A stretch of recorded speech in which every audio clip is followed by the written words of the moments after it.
Welcome back to another video. This video is going to be based around some principles relating to setting tool heights. So recently I've been resetting some of my turning tool heights because I've taken some height off the tool post mount. Same on the compound slide if you've seen that video.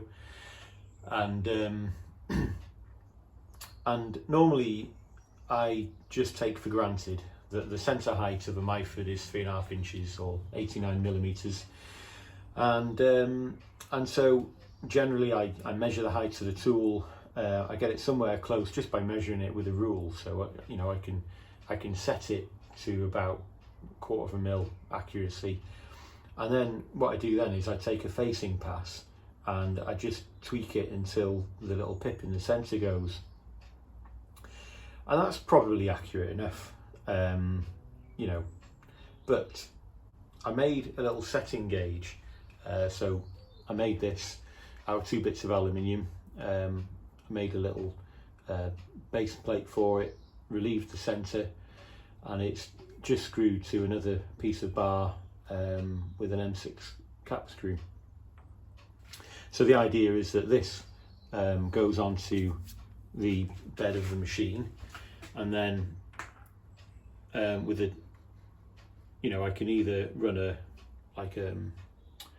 razor blade across the top, or a slip gauge, or even a dial gauge. I can set the dial gauge to the height of this and then run it over the tip and just adjust it so that I get a good accurate centre height. And of course there are the alternatives where you can trap a rule in between the workpiece and the tool and look at it from the perspective of the tailstock and check that it is nice and vertical that way, and then that tells you that you've got good centre height. The other option, of course, is that you can bring a centre in. So let me show you.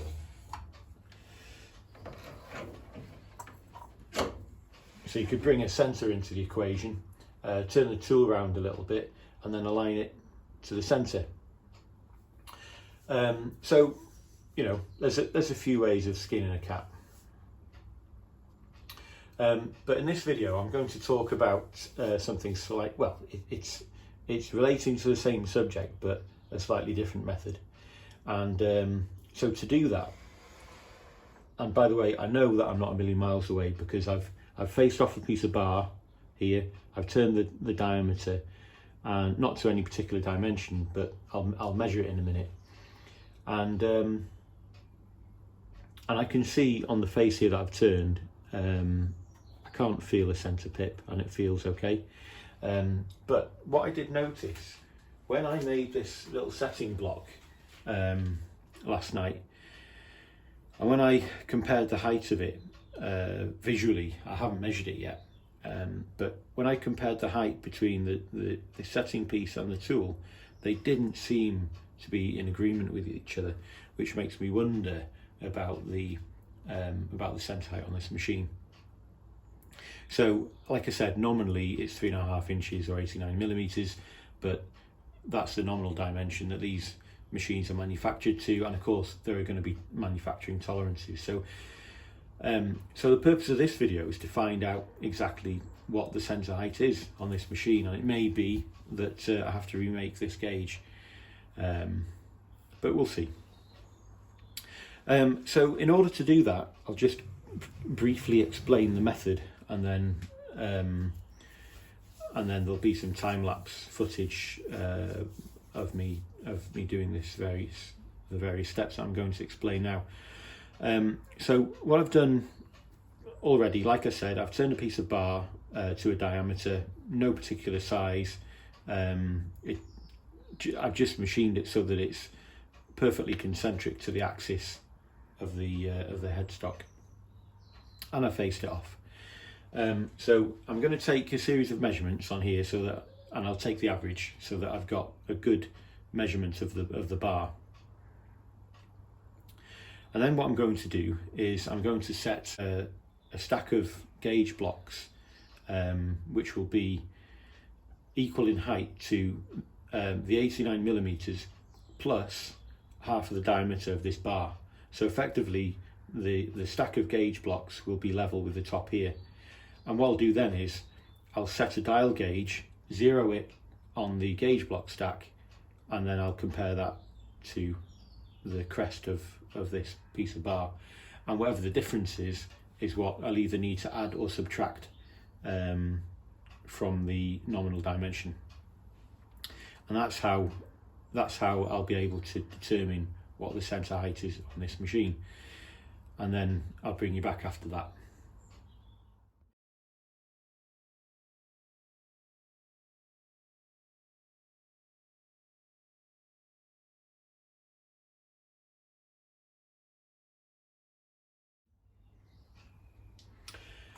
Okay, so I've measured the diameter of the bar 10 times, and let me place this so that you can see it. Okay, so those are all the measurements down on the left, measurements 1 to 10, and I've just calculated, we've got a range of 6 microns across all of those measurements, so that's not too bad. The average diameter measurement was 23.865, so I've taken half of that, which is 11.932, and then when I add that to the nominal centre height value of 89, I get 100.932 millimeters, which should be the dimension from the bed up to the top face, or not the top face, the crest of that diameter there. So here's my stack of gauge blocks, and what I'll do now is I'll just set, I'll put this on the back section actually, so let me just give that a wipe there. I'll just wipe the oil and swarf away.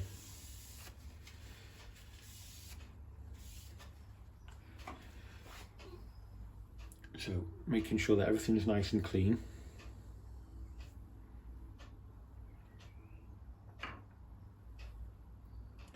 So if I put that round about there, I'll find exactly where it needs to be in a second.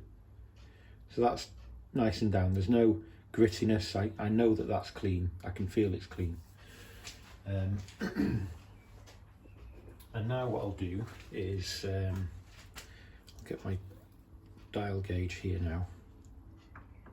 I'll just turn the magnet on for a second. Let's get this somewhere in about the right kind of place. Let's move that out of the way a bit. So I'm using, so this is a Mitutoyo 2 micron dial gauge. So each division is 2 microns. And just as a little point, what I'm going to do is make sure that I hold the dial gauge as close to horizontal as I can get it, and that the needle is sticking out horizontally, or as close to as possible, so that I can negate any, or mitigate any sign error. Sorry, I want to set it to this first.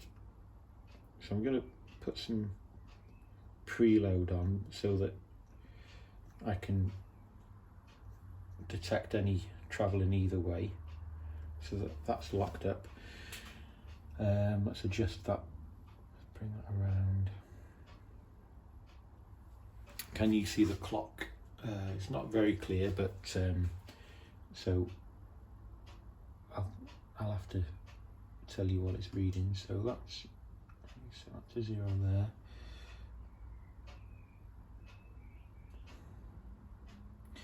Okay, so that's reading 0 on the clock now. I'll just move the carriage a little bit more. So what I'm looking for now is to see when I bring this, just turn the magnet off. So I'm going to bring the dial gauge over to the work now and just find the highest point.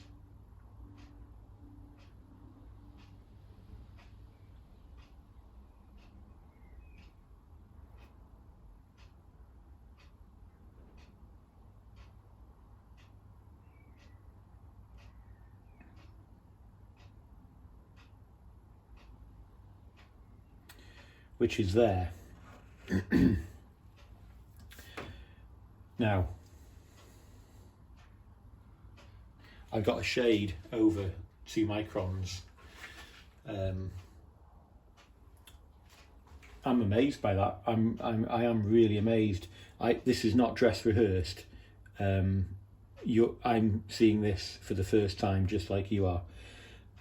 So what I'm finding here is that the height of the slip gauges to the top of the crest of this bar is near as damn it the same number. That it's 2 microns out. Well, that's better than I thought it was going to be. I was anticipating at least a thou maybe, but that's really good, really good. So when I made this little setting piece, I know that I set it to well, I made it oversized by about 20 microns. So I know that there's 20 microns to come off the top face of this now. Okay, well that's good. That's better than I thought. Okay, so the next thing I'm going to do is, having established what the center height of this machine actually is, and from this test I know that it's hold on, let me see if I can figure out which way it is. Yeah, so the bar is too high by 2 microns. You know, I'm going to call that the same number. So I know what the center height is, and near as damn it, within a couple of microns, it's 89 millimeters. So that's great.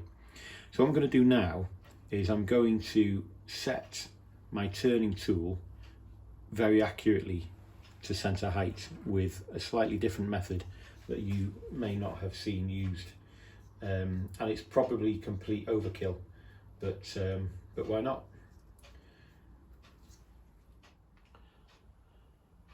Right, okay, on with the next bit then. So this is going to look a little bit like a mad scientist lair, but bear with me. So what I have here is I have a USB microscope which I've attached to a clock stand. That's just attached with a toolmaker's clamp. So I'll just bring that back out of the way for a minute. The good thing about these is that they have variable zoom and variable illumination settings that you can select. So that's pretty handy. So what I'm going to do is, the method I'm going to use is I'm going to bring the turning tool in. Just move this out of the way for a second. And what I'm going to do is I'm going to contact the workpiece with a tool, and I'm just going to scribe along. I'm going to take this completely out of the way. That's okay. Just pop that on there. So let's do this. And what I want to do is not turn the main spindle at all. So that's just touched there, lightly touched, and that should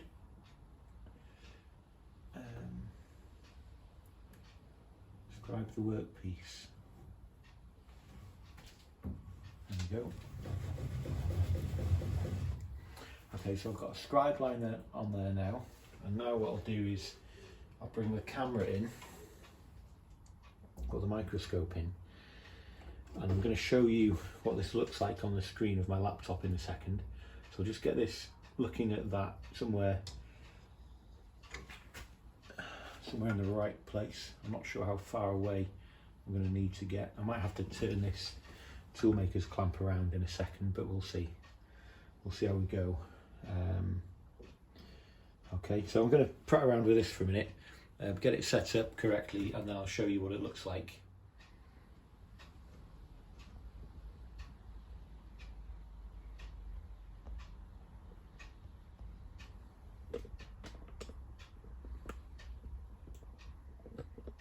Okay, so sorry for the dodgy zooming in there.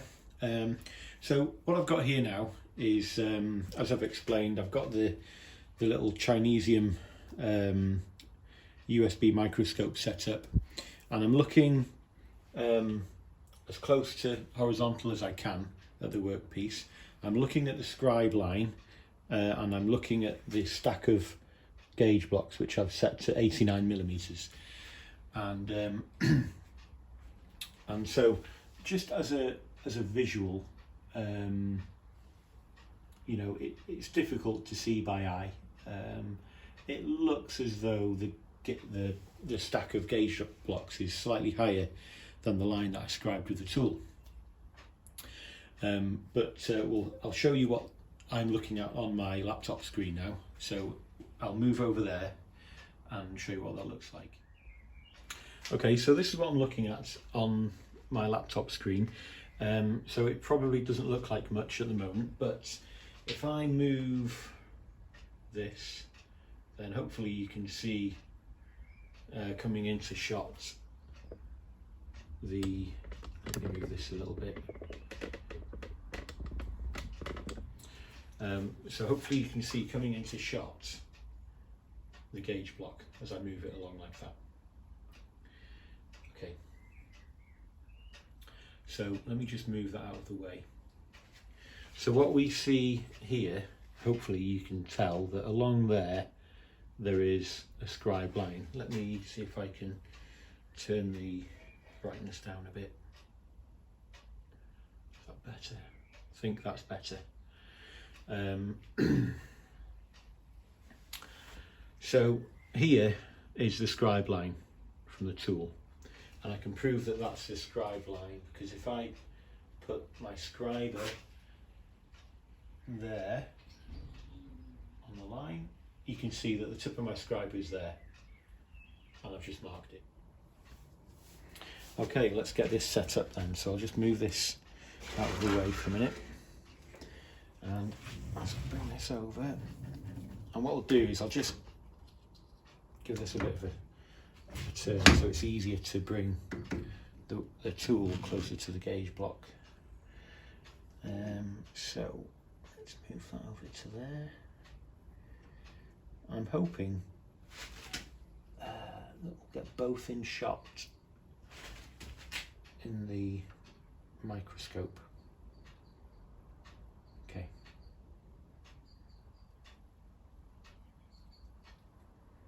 Make sure that's down clean. Okay, so let's see. So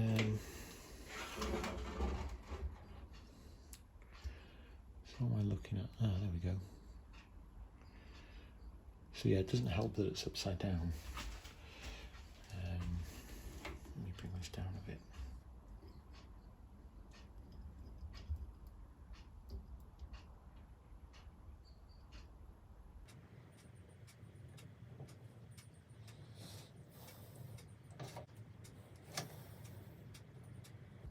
There it is. Right, so you can't see what I can see on the laptop screen yet, so just bear with me and I'll bring you in to see what that looks like momentarily. Okay.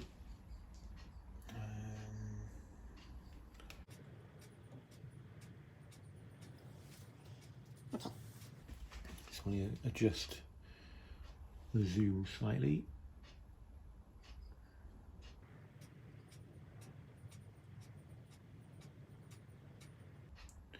Okay, I think we're there. So let me just show you what that looks like.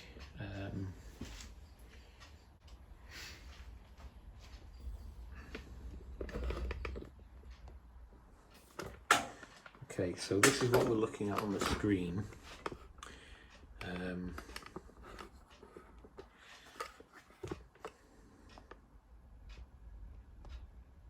Okay, so just to explain what we're looking at,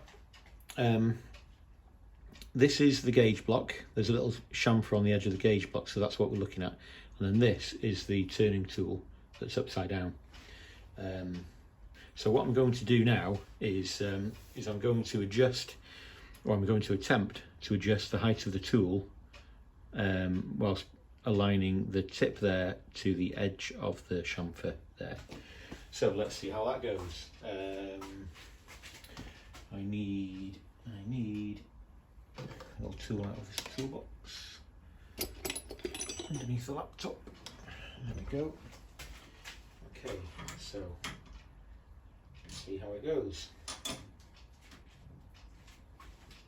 Okay, so that dropped when I unclamped the tool, so if I reclamp it, that's where it's gone back to.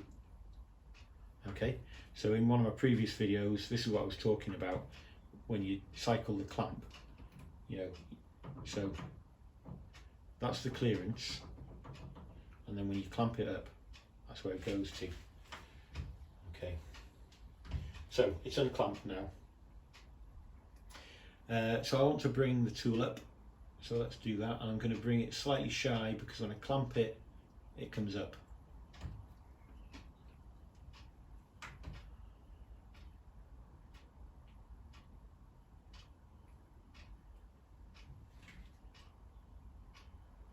Okay, now so it has come up, and it was low by approximately by the width of the chamfer before, which is, I don't know, I should measure it really to be certain, but it's probably round about 0.2 of a mil, something like that, between 0.2 and 0.5. So that now is flush. The tip is flush with the edge of the chamfer.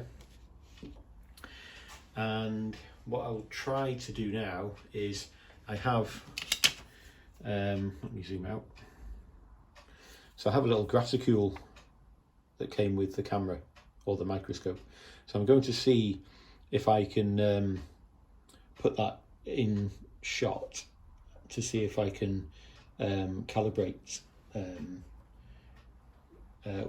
you know, the size of this chamfer, because that is pretty much how far the tool was out before. So let's have a go at doing that. Bear with me. Right, so that's well fiddly. But anyway, what I've done, and I'll show you what it looks like in a second. I've trapped the little graticule that I showed you on a piece of acetate between the gauge block and the tip of the tool, and so each of these divisions is 0.5 millimetre. So I've done my best to align this full division here to the edge of the chamfer, and so that's 0.5 millimetre from there to there, and the chamfer is probably just less than half of that, which would be obviously 0.25, so my estimate of 0.2 is probably about right. So that indicates that the tool was low by about 0.2 of a millimetre. So what does that suggest? Well, that suggests that the test that I did with facing the piece of bar off, which showed that there wasn't really much of a centre pip, you know, it was still out by 0.2 of a millimetre, which is more than I thought would be tolerable. So it'll be interesting now to see if I notice any differences in the way it machines. I'll do another test run with a little machining pass, see what difference that makes, and there we go. So so there you have it. There's the setup. Let me zoom in. Sorry for the dodgy camera work. This is amateur hour. But here's the little acetate thing, the little graticule. So I've just moved it now, so I've messed it up. But yeah, I just had it trapped in between the two there, and I've got the little USB microscope just looking at that part of the setup there. So a little bit experimental, a little bit of prattling around, probably, you know, a level of accuracy that isn't necessarily that critical to get a little device like this out, but it was interesting to see what the sensor height actually was on the lathe, and as I said before, you know, it's within 2 microns of its nominal dimension, which to me is really excellent, so I'm really pleased with that. It'll be interesting to see how well aligned the headstock is with the tailstock, or vice versa. so I'll undertake some tests on that in the near future. But yeah, for now I think that's probably enough for now, and I'll probably mull over what this means.